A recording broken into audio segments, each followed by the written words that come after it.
Good afternoon, everyone. This is Dale Steenbergen, President of the Greater Cheyenne Chamber of Commerce, and today I am joined by David Pope in David's lovely office. Thank you for letting us come and squat in your office, David. And getting ready for Business Month coming up in October, and we're talking about courage, commerce, and community. And so we wanted to visit a little bit about that today. But first, David, tell us a little bit about what you do in this office and a little bit about your business. Thanks, Dale. I'm a CPA. I've been an accountant since 1987, a lot of years. And I moved my family to Wyoming in 1994. We started the firm in 1996 with 3 clients. And now we are upwards of about 3,000 clients from all over the world, and certainly we do work for clients in all 50 states here. As a traditional CPA firm, we do taxes, of course, and bookkeeping and financial statement preparation and reviews. So.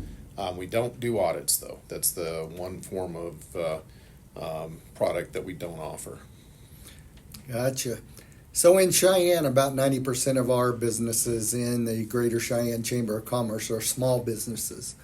And so it becomes a pretty important part of our community, and we spend the month of October every year looking at those businesses and looking what good they do for the economy. But when you think about commerce in Cheyenne, first of all, what do you think the climate for commerce is here right now? It's great. And if anyone out there heard that, that was lightning striking, and I don't know if that's because. Well, it's the day before the election, right? Yes. So we're trying to decide. So small business is still the lifeblood of the entire U.S. economy, much less Wyoming's, and it's even more important here in Wyoming and in Laramie County. So what you really focus on with that is the fact that out of all of the forms of economic development, business attraction, business retention and expansion, entrepreneurship, and support of those kinds. Supporting entrepreneurs here in Wyoming, here in Laramie County, is extraordinarily important, and that's one of the things that the chamber does well. Business attraction and retention are really parts within that as well. But the climate here in Wyoming, we are consistently rated one of the either at the top or the second best state to own a business in. We've got the number 1 tax structure in the United States, and so the entire state is geared toward welcoming businesses, welcoming entrepreneurs, and welcoming other businesses who want to relocate here. So we've had kind of a crazy year, right? Inflation's been a little tough on some of our businesses. Interest rates have ticked up in the last year or two. So as an accountant and dealing with a lot of small business people and small business people within your firm, it seems to me that Cheyenne has actually weathered that storm pretty well. It is certainly, we've seen some slowdowns in some sectors. Housing, if you're a contractor and you build new houses, maybe that's slowed down. But in general, I think I feel like we've done pretty well. So do you hear that from your clients, and what do you hear about their optimism for moving forward here in Cheyenne?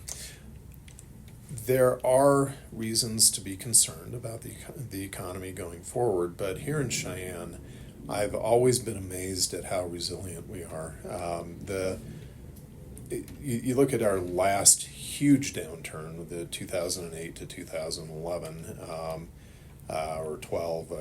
with the with the liquidity crisis, that nationwide we saw huge problems in the housing sector. In Cheyenne and Laramie County specifically, I don't think yes, the home sales fell off, values decreased slightly, but I think we were in much better position back then, and continue to be in a much better position right now, to avoid some of the cyclic nature of those industries. Yes, we have to be concerned about it. We have to be concerned about inflation. We have to be concerned about interest rates, because they both of those things definitely have an effect on the profitability of the businesses. But again, we have a number of factors here that really aid us. Things like the consistent presence and value of that we place on the military here. I mean, that's huge, because that brings that inflow of capital and people and all of that. That's really necessary to level off those peaks and valleys a bit. And again, I'm not saying that there's no reason for concern. I'm saying that we are in a much better place to weather it than most places. You know, that kind of leads us to our next area where we talk about courage. You know, one thing I am very proud of in Cheyenne is that you talked about the importance of the business attraction and retention. Chamber works on the military side, but one of the things I think makes us successful is that, you know, the Chamber, Cheyenne Leads, certainly Visit Cheyenne. All three of us work as an economic development team, and sometimes that takes courage, right? Because we go after things that people are doubtful of, you know, or we go after a new idea, and it takes courage to lead. So I know you have been, I believe you've been on a board member of both Leads and the Chamber. Mm-hmm. So talk a little bit about that partnership and how that courage from those organizations to look forward to a new future, how you've seen that demonstrated from your work. Well, I think, you know, the operative word there that you used is courage, because I am a current board member on Leads. I'm a current board member on with the Chamber as well. But when I look back, I was not part of and didn't get the opportunity to help in the formation of Leads back in, what was it, early 2000s? 1986, I think.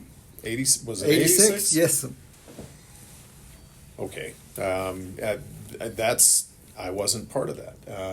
I wasn't here, but I think Leads, if you look now at what the people who started Leads had a vision that was incredible.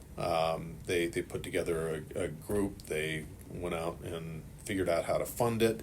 But look at the dividends that it has paid, that community involvement has paid over the years. And really now with some of the data centers that are here, Microsoft, Meta, how that all came about, and we were able to support those as a community, support those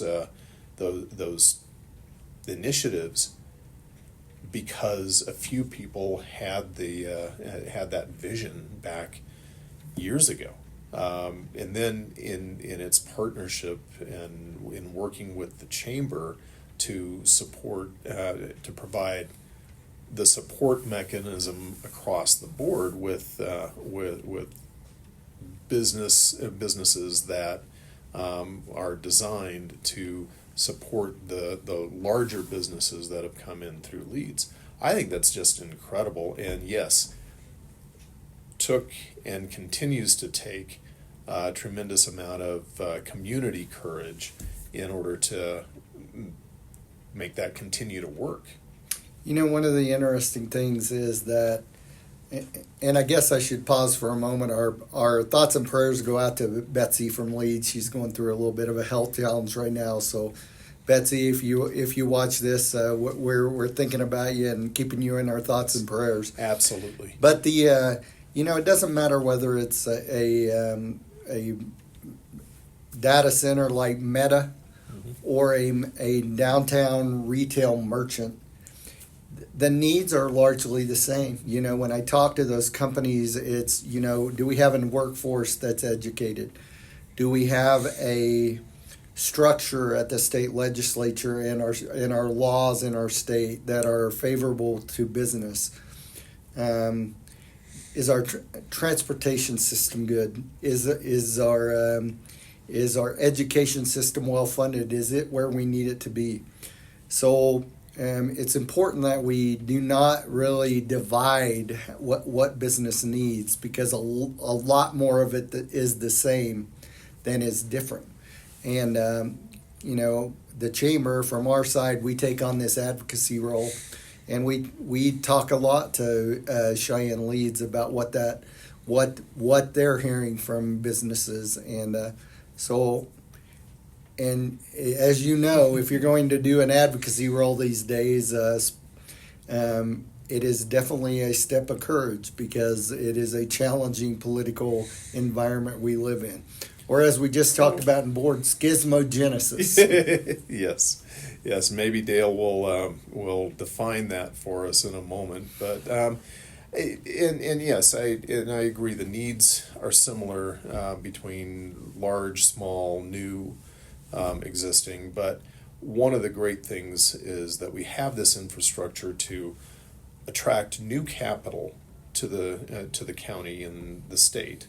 If you have a capital inflow from out of the state, that means that, and it's retained within the state, that means that the value, the standard of living of everyone within the state can go up.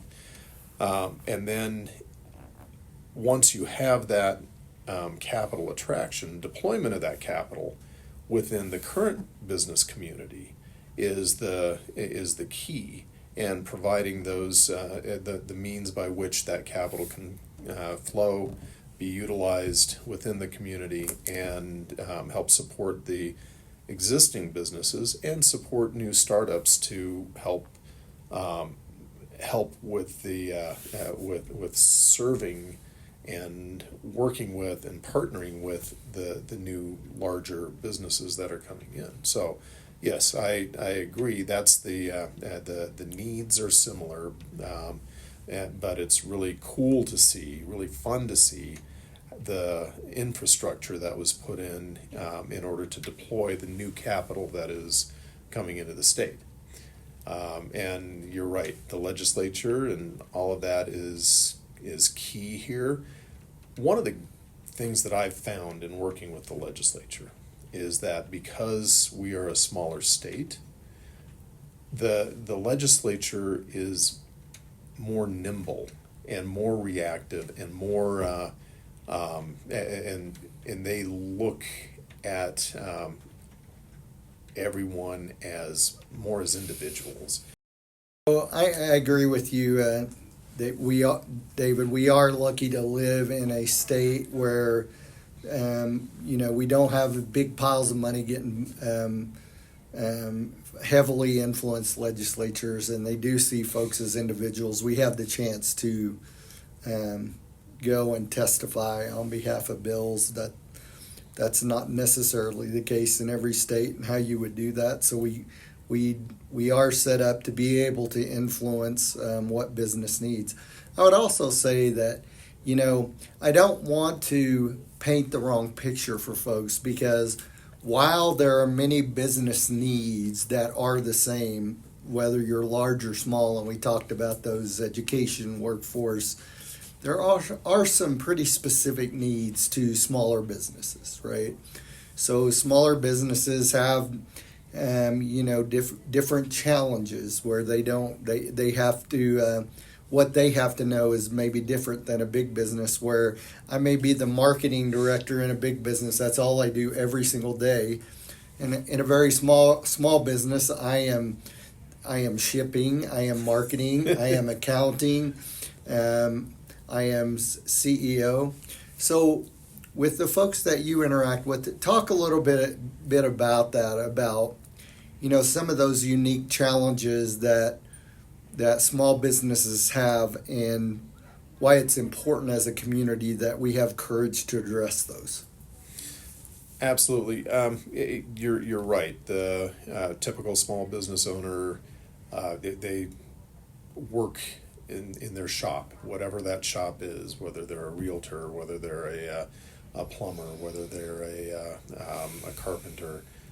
They work in their shop doing their thing all day long. And then oftentimes they go home at night and they spend 2 to 3 hours doing the books and trying to comply with the regulatory atmosphere, and trying to make sure that they have everything ready for their taxes every year and all of that. So they are forces to be reckoned with, because they accomplish more in a day than many people do in a week or a month. So I have a tremendous amount of admiration and respect for anyone that is a small business person, an entrepreneur, anything that where they are taking that risk. So that's the first thing I'm going to talk about, is the risk that they take. They have their entire lives wrapped up in their businesses, and if there is a downturn in the economy, they feel the effects more than just about anybody else, because they see the bottom line going down. So what do they need compared to a larger business is access to capital. Again, we talked about interest rates going up. That has a direct effect on them. So what can be done about that? Interest rates, not a lot, but the access to it, the ability for them to go and find loans, find the ability to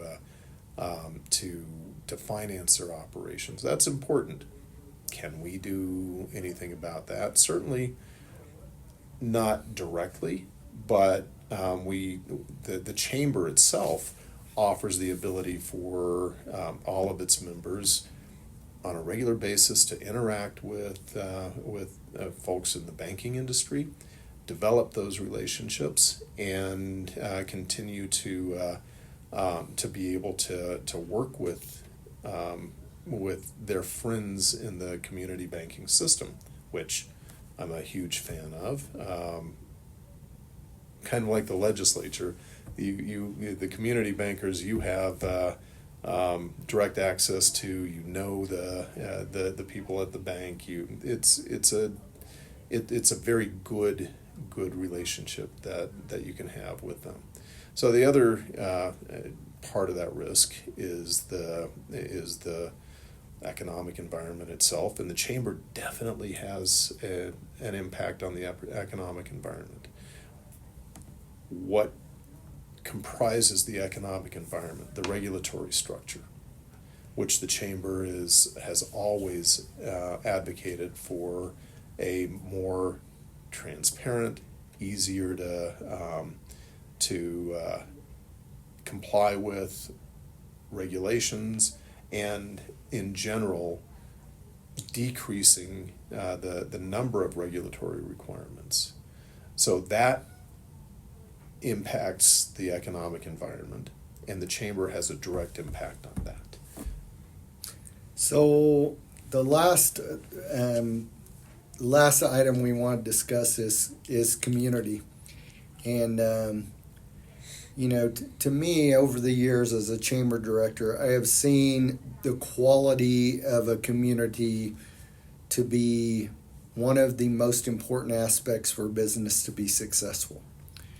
And Cheyenne works, specifically the chamber. We work a lot on community.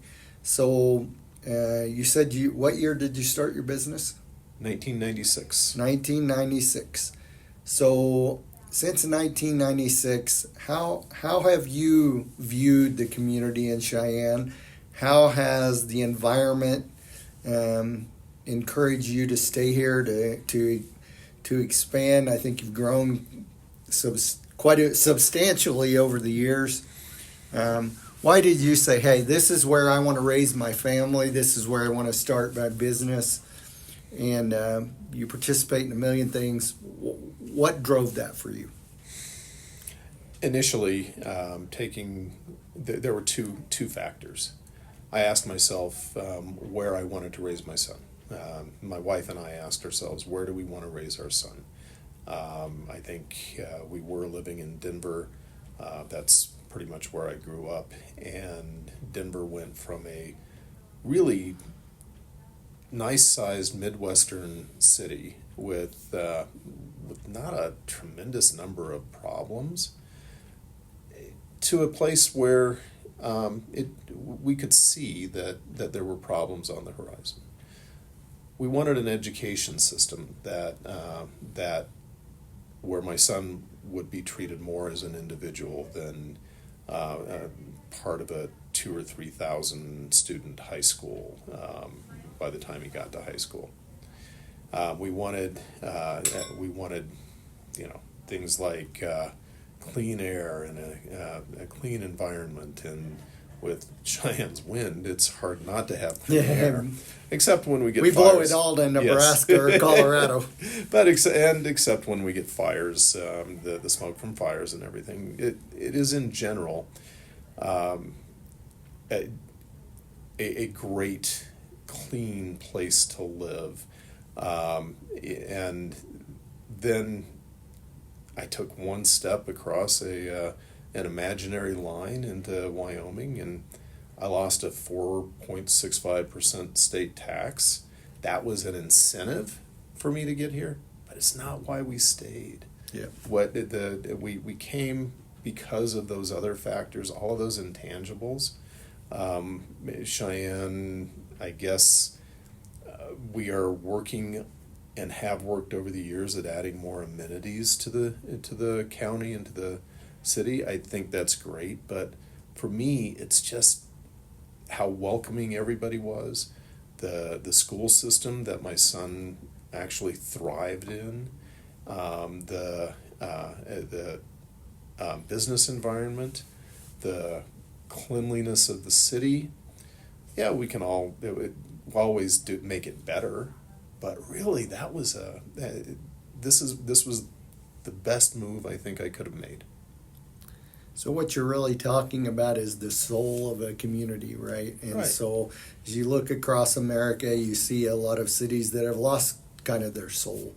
They really don't know where they're going. They're unsure about what they want to be when they grow up. I think we have done some good work in Cheyenne on that. The Chamber's done some good work, right? Whether I look at all those bronzes down Capitol Avenue, I remember when our leadership class bought the first one to use yes. as an example, right? Or, right. Helping fund something like the splash pad, which has been used and used and used. So I do think Cheyenne, we still have a grip on the soul of our community. Mm-hmm. I worry about that in the future, right? It's something we have to maintain and have a grip on as we grow. But you see, that's part of that courage thing too. I think Marianne Williamson said something like, "Our greatest fear is not that we are inadequate. Our greatest fear is that we are powerful beyond measure." And so in that, you look at managing the growth of a community instead of fearing that growth. Figure out because you're not going to stop progress. No matter how much we rail against it or how much we don't want it to happen. A lot of us think we don't want it to happen, but we like the benefits of it too. And so for me, and from my perspective, I don't want Cheyenne to change, but I know it is going to change. And having the courage to let it change while maybe figuring out how to manage that change a little bit will keep that soul that you're talking about, the soul of the community, alive, and keep it recognizable, and keep it something, make it continue to be a place that I love, you love, everyone out there loves, and wants to be part of. Very good. I imagine we're about to be out of time, and I think that was the perfect tone to finish it off on. That there are many of us that deeply love this community and are committed to its future. You're one of those guys. You and your business. We appreciate that very much, and we appreciate your efforts in the community. DAP CPA. Yes. Yeah. So if you need an accountant. Well, thank you. Look him up, and we're deeply appreciative of the time you spent with us today. Love your community, Cheyenne. I think there's quite a lesson to be learned in just that little phrase. If we all loved our community a little more, we could continue and accelerate the quality of community it is. Love it a little more. That's all we can do going into the future. What a great calling. Have a good day, everybody. Thank Talk you. to you next week.